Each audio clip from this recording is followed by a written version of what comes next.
Hello friends, हम topic कर रहे थे बिज़नेस स्टडी का, जो कि सोल प्रोप्राइटरशिप है। हमने काफ़ी आगे तक आ गए। हम इंट्रोडक्शन कर ली, करैक्टरिस्टिक्स कर ली है, कर रहे हैं सूटेबिलिटी भी हो गई है, सोशल रिस्पॉन्सिबिलिटी कर रहे हैं, सोशल डिज़ायरेबिलिटी।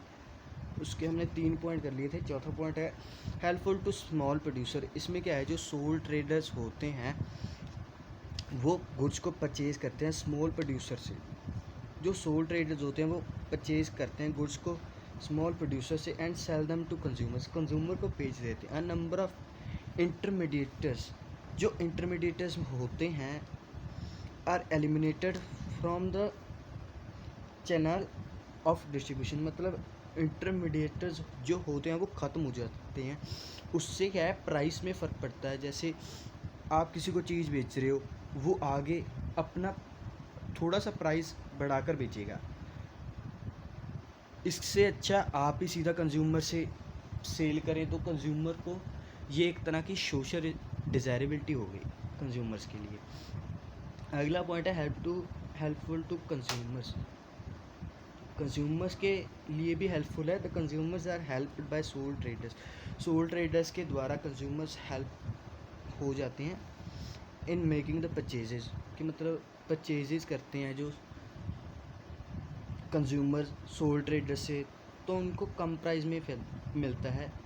ये कंज्यूमर्स के लिए भी अच्छा है। Act as training centre. A sole trade business provides an opportunity to learn the techniques of business। जो सोल ट्रेड बिजनेस होता है वो एक तरह की टेक्निक है न्यू बिजनेस को सेटअप करने की। The investment being less so one can afford to learn by the trial. मतलब जो आप इन्वेस्टमेंट है वो कम भी कर सकते हैं, आपको उसी में पता चल जाएगा एक एज अ ट्रायल की न्यू बिज़नेस सेटअप करना आसान है। Promotes independent living. This form is suitable for those peoples who want to work independently. जो ये वर्क है, मतलब सोल प्रोप्राइटर का जो वर्क है वो उनके लिए सुटेबल है जो इंडिपेंडेंट होना चाहते हैं। It gives an opportunity to exploit one's talent. मतलब ये एक तरह का एक्सप्लोर करता है टैलेंट को, आपके टैलेंट को। So this form is helpful in promote independent way of living, कि मतलब ये फ़ायदेमंद है इंडिपेंडेंट रहने के लिए।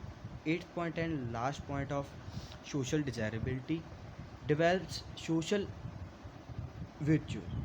A sole trader has to face numerous problems is keeping his business going। मतलब जो बिज़नेस चल रहा है सोल प्रोप्राइटर का, सोल ट्रेडर का, उसे काफ़ी तरह की अलग अलग तरह की न्यूमरस प्रॉब्लम को फेस करना पड़ता है। He is confronted with all sort of difficulties.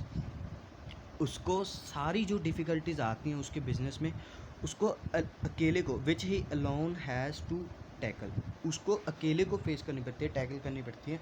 Such situations bring courage, initiative, will power and independent thinking in soul trader. इसमें क्या है, बहुत इनिशिएटिव भी है और इससे पावर आती है। मतलब पावर आए आपके पास, बिज़नेस करेंगे, पैसा होगा तो पावर भी होगी थोड़ी बहुत। इंडिपेंडेंट थिंकिंग, आप इंडिपेंडेंट मतलब आज़ादी है आपके पास, कुछ भी सोच के नया बिज़नेस कर सकते हैं। These are social virtues which are needed for the uplift of the nation. इससे क्या है, हमारे सोल प्रोप्राइटरशिप होगी तो सोल प्रोप्राइटर ज़्यादा मात्रा में होंगे तो वो भी हमारी जो जीडीपी है उसमें कुछ ना कुछ तो इंक्रीमेंट करेंगे। इसीलिए सोल प्रोप्राइटर सोशल, आप देख सकते हैं जैसे social desirability of sole proprietorship यही ख़त्म होता है। और आगे हम करेंगे merits of sole proprietorship organisation. Thanks for watching this video.